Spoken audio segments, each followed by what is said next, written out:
In April of 2018, Jiu-Jitsu black belt Tiago Guma was killed in a road rage incident in São Domingos do Maranhão, Brazil. The other guy, a biker, had a gun in his hand, his helmet in his hand in front of him like a shield, and was backing up. Guma was the aggressor. He was a black belt. There's a link to this video down below. Another recent video shows two men, supposedly somewhere in Brazil, fighting on the ground. What caught people's eye was an arm break at the end. It was very slow, deliberate, and maybe unnecessary. It looks bad, it looks evil, and there's a link to that below too. Now, some people have responded to that second video saying they would do the same thing, citing experiences where they showed mercy to an attacker who then stood up and then drew a weapon, or at least continued fighting. And you know what? They're right. Sometimes you gotta make a fight ugly just to make sure you go home safely to your family. But look at the video yourself and see what your gut says. Maybe the guy had a reason to break his arm.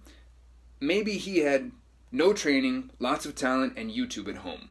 We may never know all the facts, but is it really that hard to imagine a modern-day martial artist or street fighter being unable to hold back when their ego's at stake? Check out the first video I mentioned. And it's nothing new. In December of 1984, a man who had claimed to have been taught Kung Fu by Jesus, sign number one of mental health issues, walked into a dojo and challenged the school. The man's name on the internet is Kung Fu Guy, but his real name may have been Willie J. Dennis. May have been. You see, the fight was filmed, and it ended with the dojo student getting frustrated because the Kung Fu Guy was actually pretty good. The Kung Fu Guy trying to stop the fight, and then the dojo guy stomping on Kung Fu Guy's head. Repeatedly. Kung Fu Guy was then dragged out back, trailing blood. And that's all anyone knows. Some people think Kung Fu Guy died, some people think he lived, some people think it's a hoax. We don't even know his name. But there's a link to the video below, and a link to the Bullshido thread that talks about it. Check it out yourself, see what you think. Something's wrong with this picture. Don't get me wrong, martial arts were created to kill people.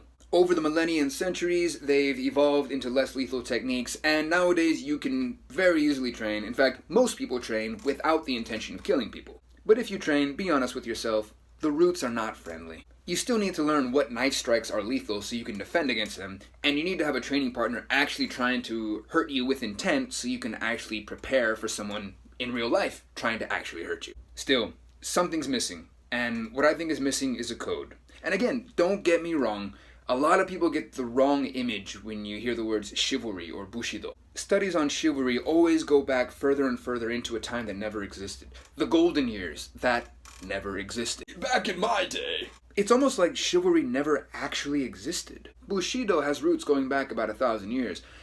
Bullshido as we know it goes back to about the 17th century. In a time of peace, when warriors weren't fighting the wars so much anymore. Regardless, chivalry and Bullshido were sometimes all that kept trained killers from murdering innocents. And as I look at the videos that I mentioned, I can't help but wonder if that's what we need today, some kind of code of ethics. I studied the Gaylord method of Kajukenbo, and a while back, Grandmaster James Juarez, or Sigang Juarez, as I've been allowed to call him, if you have a problem with that, send me a message, introduced the 8 mental aims. Those became our Bullshido, and we've taught those to every student that came through our school since then. The 8 mental aims, each one represented by a different belt color.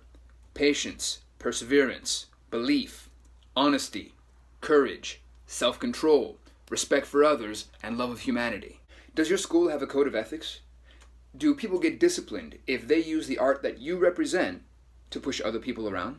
A code of ethics without real fighting ability borders on religion, but a school of fighting without a code of ethics breeds videos like the ones I've linked. A martial arts school should have real fighting ability and a code of ethics to match it.